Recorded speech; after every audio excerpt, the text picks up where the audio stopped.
Why does never lose control? Even in situations where most people would fold instantly. No desperation, no chasing, no visible weakness. It looks like he feels nothing, but that's not the truth. The truth is more dangerous. He feels it and still stays in control. Most people don't get taken down by lust itself. They get taken down by what happens after the first thought. 1 second of attention turns into imagination. Imagination turns into urge, and before you realize it, you've already lost control. Ayanokoji never lets it reach that stage. He cuts it at the very beginning. And once you understand how he does that, you realize this isn't talent or genetics. It's a system. And if you learn it, you stop being controlled and start controlling yourself. Step 1. Control the first thought. Most people think lust is something you can't control, that it's natural, automatic, and impossible to resist. But that's not entirely true. The real issue isn't the feeling itself, it's how you respond to it. Doesn't eliminate desire, he controls his reaction to it. And once you understand that difference, everything starts to change. Because control isn't about suppressing what you feel. It's about deciding what you do next. Here's where most people get it completely wrong. Lust doesn't just appear out of nowhere and take over you instantly. It builds step by step. First, there's a trigger. Something small catches your attention. Then instead of ignoring it, you focus on it for a few seconds. That attention slowly turns into imagination. Your mind starts creating scenarios, and from there, it becomes a strong urge. By the time it reaches that stage, most people feel like they've already lost control. But the truth is, they didn't lose at the urge. They lost much earlier. At the moment they chose to entertain the thought. Operates differently. He never allows that chain to fully form. The moment something triggers his attention, he doesn't sit there analyzing it or enjoying it. He cuts it immediately and redirects his focus somewhere else.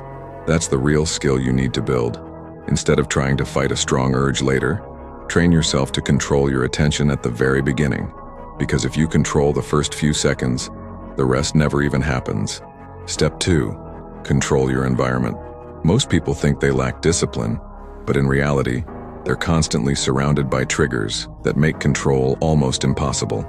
Every time you scroll, watch random clips, or consume content without intention, your brain is being trained to chase quick dopamine. Over time, this lowers your resistance and makes urges feel stronger than they actually are. Avoids this completely. He doesn't rely on willpower alone. He controls his environment.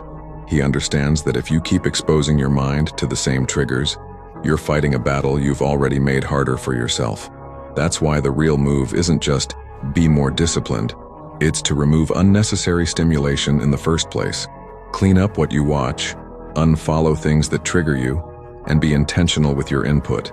Because the less your mind is constantly stimulated, the easier it becomes to stay in control when it actually matters. Step 3. Delay the urge. Here's something most people don't realize.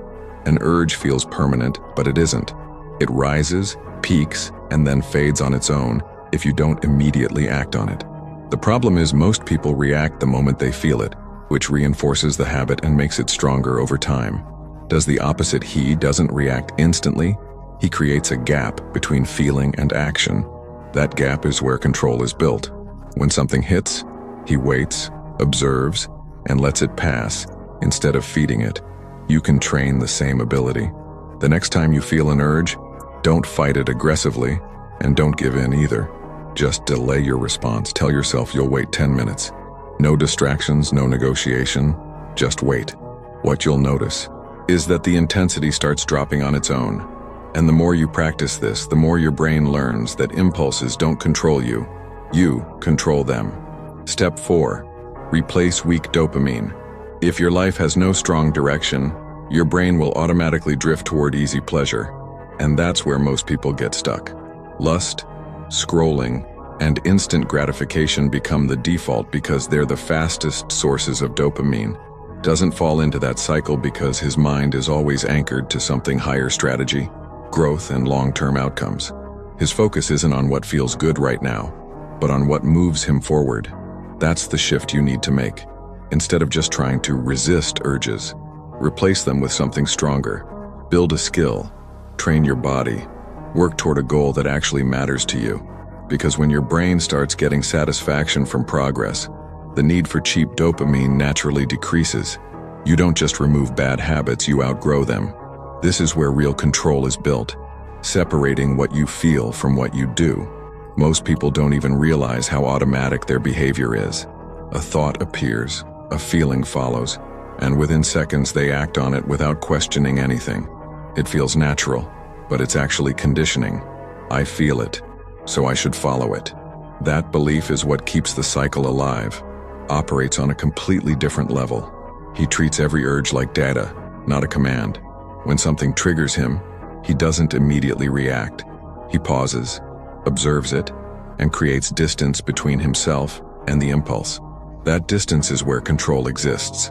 Think about it like this. There are two layers inside you, the one that feels and the one that decides. Most people let the feeling layer take control, but Ayanokoji strengthens the decision layer. He notices the urge, analyzes where it's coming from, and then consciously chooses whether it deserves action or not. And most of the time, it doesn't. Step 5. Separate thought from action. You can train this exact ability. The next time an urge appears, don't rush to fight it and don't rush to satisfy it either. Just slow down. Mentally step back and label it. This is just a signal. Not something urgent, not something powerful, just a signal passing through your mind. Then watch what happens without feeding it. You'll notice it rises, sits there for a moment, and then slowly starts to fade. At first, this will feel difficult because your brain is used to reacting instantly. But every time you pause instead of reacting, you're rewiring that pattern. You're teaching yourself that feelings don't control actions, you do. And over time, that gap between impulse and decision becomes stronger and more natural. That's the shift. You stop living on autopilot. You stop being pushed around by every urge, and instead, you become someone who chooses their actions deliberately, calm, aware, and in control. Now everything comes together. Because control isn't about suppressing desire, it's about mastering your response to it. Most people either try to fight their urges aggressively or give in to them completely, and both approaches keep them stuck. Takes a different path, he stays neutral. He doesn't panic when the feeling appears, and he doesn't chase it either. He simply stays in control. That's the level you're aiming for.